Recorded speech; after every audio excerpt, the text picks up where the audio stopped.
Hi, and welcome to Allen High School's discussion of electrochemistry at the AP/IBHL level. We are in the process of trying to determine whether a cell we created would proceed spontaneously, meaning there would be no thermodynamic barriers, or non-spontaneously, meaning there are some barriers and we're going to have to provide a push or a power supply for electron movement.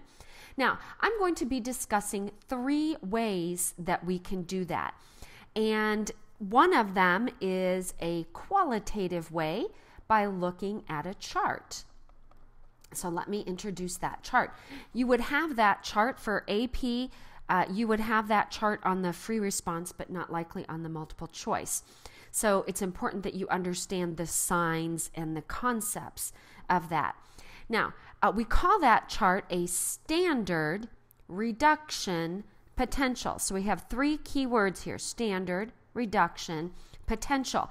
A standard is an agreed upon convention, and scientists, not surprisingly, agreed that the partial pressure, if it is a gas, should equal 1 atmosphere, or 101.33 kilopascals.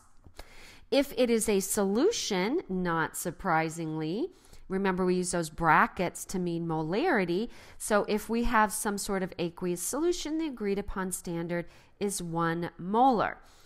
And it is standard ambient temperature and pressure. We're going to link this to our free energy very quickly. Remember, delta G naught is our measure of spontaneity, whether we've got energy available to do work. And so we're going to use standard ambient temperature, and that's 25 degrees Celsius. So that's what the word standard means. Reduction is, these have all been compiled as reduction half reactions. Now, it's going to be very, very handy, because if it's an oxidation half reaction, so if we have oxidation, all we're going to need to do is change the sign. So there's really no reason to have both tables. I remember when I was in school, we had a reduction table on one side and an oxidation table on the other side, and that's a little redundant, because oxidation is simply the opposite of a reduction. So we're going to be changing the sign. Now, if we're going to measure reductions, you can't have a half without a whole.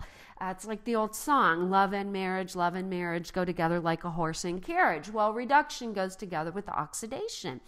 So we always have to measure these against another half reaction. And the half reaction that has been agreed upon is called the standard hydrogen electrode. And I'm going to show you that in just a minute. The standard hydrogen electrode, also fondly known as She. So we're going to measure this against She. I don't know if that makes sense, like vocabulary-wise or grammatically speaking, but that's its little acronym, the standard hydrogen electrode. Well, what's a potential? A potential involves some sort of a possibility. And here we have the possibility of an electromotive force. So it's a force or a potential for movement. So it's also called the EMF. We used a capital letter E for this, often done in kind of a cursive. And it's the drive for our movement of electrons.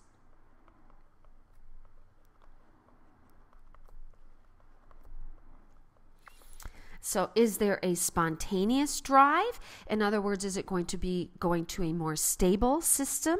Or is this something we're going to have to provide energy for?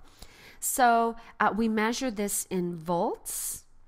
It's a potential, an electromotive force is in volts. And if we have E naught, that means it's standard.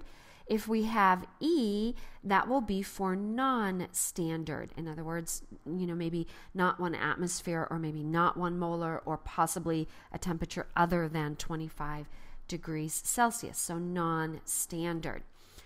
Now, as our potential becomes more positive, so as it becomes more positive, the substance has a greater tendency to become reduced.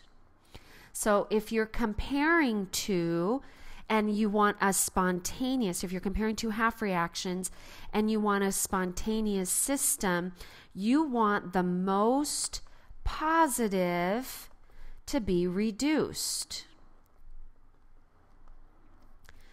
And if you want a non-spontaneous situation, I usually figure out what spontaneous would be and then do the opposite. You want the most positive to do what it doesn't want to do, and that means to be oxidized.